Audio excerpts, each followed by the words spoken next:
Your credit score is a 3-digit number that determines whether you can buy a house, what interest rate you pay on a car loan, and sometimes whether you even get a job offer. Most people either don't know their score or don't understand what actually moves it. So they do things like close old credit cards, avoid credit altogether, or try every hack they read online and watch their score stay stuck. In this video, I'm going to tell you exactly what moves your credit score, what doesn't, and the specific actions that will raise it, some within 30 days. Here's what we're covering today. First, how your credit score is actually calculated, because once you know the formula, improving it becomes obvious. Second, the 5 moves that raise your score fastest. Third, the common mistakes that tank scores without people realizing it, including one we mentioned in the debt video. And fourth, how long realistic improvement actually takes so you can set the right expectations. Credit scores feel mysterious, but they're completely mechanical. Once you understand the formula, there's no mystery. Let's break it down. Your FICO score, the one lenders actually use, is calculated from 5 factors, in order of importance. Payment history, 35%. This is the biggest factor by far. Every on-time payment builds it. Every missed payment damages it. One 30-day late payment can drop your score by 60 to 110 points overnight. Credit utilization, 30%. This is how much of your available credit you're using. If you have a $10,000 credit limit and a $4,000 balance, your utilization is 40%. Lenders want to see this below 30%. Ideally below 10% for the highest scores. Length of credit history, 15%. The longer your accounts have been open, the better. This is why closing old cards hurts you even when they're paid off.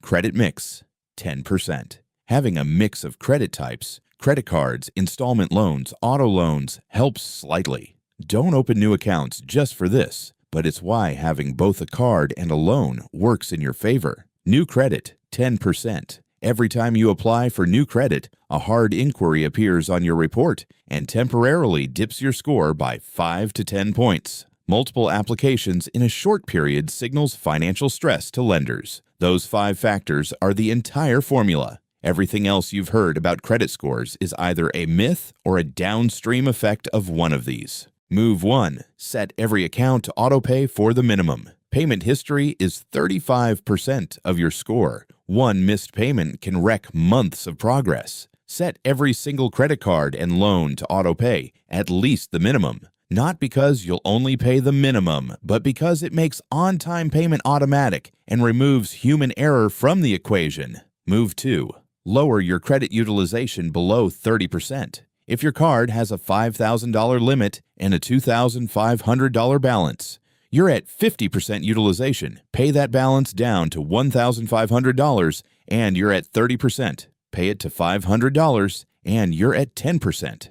This change alone can move your score 20 to 50 points within one billing cycle because utilization is recalculated every month when your statement closes. Move 3. Request a credit limit increase. Here's one most people miss. If your card has a $5,000 limit and you carry a $1,500 balance, you're at 30% utilization. If you call and ask for a $10,000 limit and they approve it, your utilization drops to 15% without paying a single dollar. Most issuers will grant this every 6 to 12 months if you've been paying on time. Takes 10 minutes, can move your score 15 to 30 points. Move 4. Check your credit report for errors and dispute them. 1 in 5 Americans has an error on their credit report. Late payments that were actually on time, accounts that aren't yours, old debts that should have fallen off. Go to annualcreditreport.com, the official free site, pull all 3 reports and look for anything inaccurate.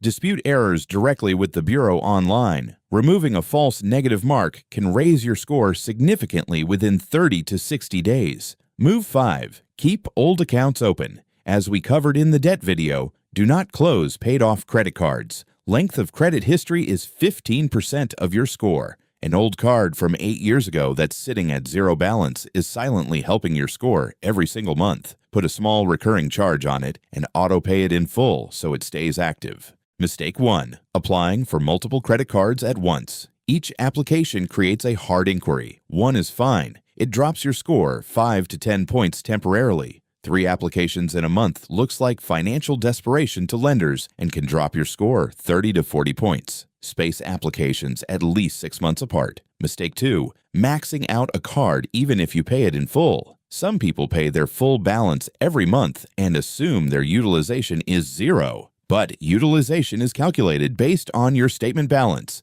the balance on the day your statement closes, not your payment. If you spend $3,000 on a $5,000 card and pay it off in full, your statement may have still shown 60% utilization before you paid. The fix: pay your balance before your statement closes or keep spending well below the limit.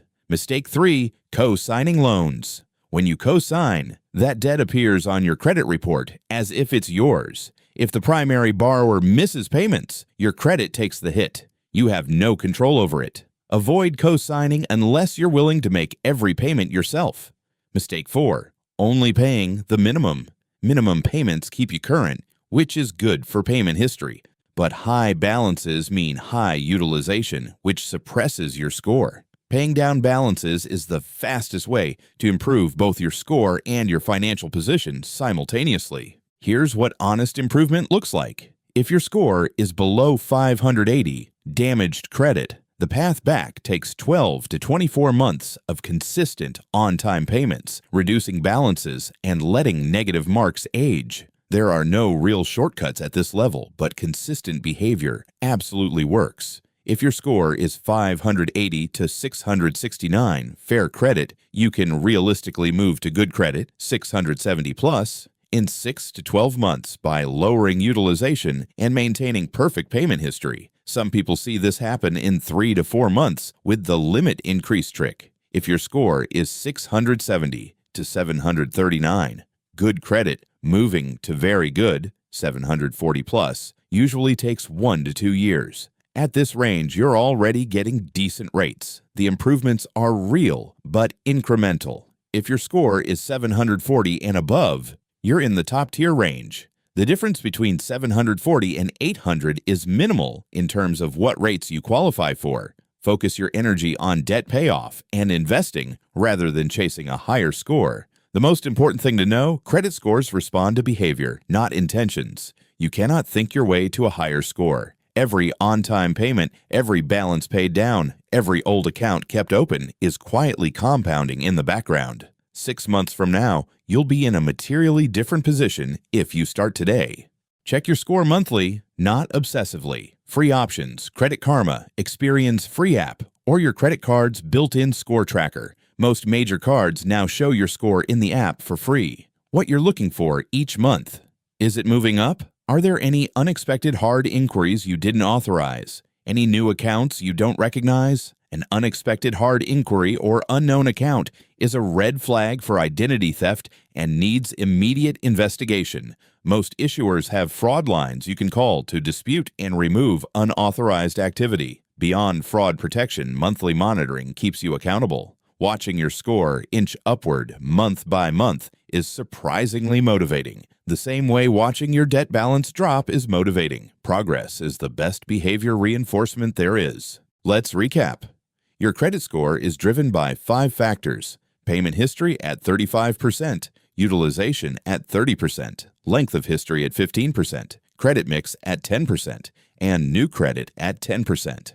The 5 moves that raise it fastest: set everything to autopay, lower utilization below 30%, request limit increases, dispute errors on your report, and keep old accounts open. Avoid the 4 mistakes: multiple applications at once, maxing cards even if you pay them off, co-signing loans, and only making minimum payments. And check your score monthly, not obsessively, but consistently. Subscribe for a new video every week. Next up, we're talking about investing, specifically how to start investing with as little as $500 and what you should actually put your money in. A lot of people think investing is complicated. It's not, and next week I'll prove it. See you then.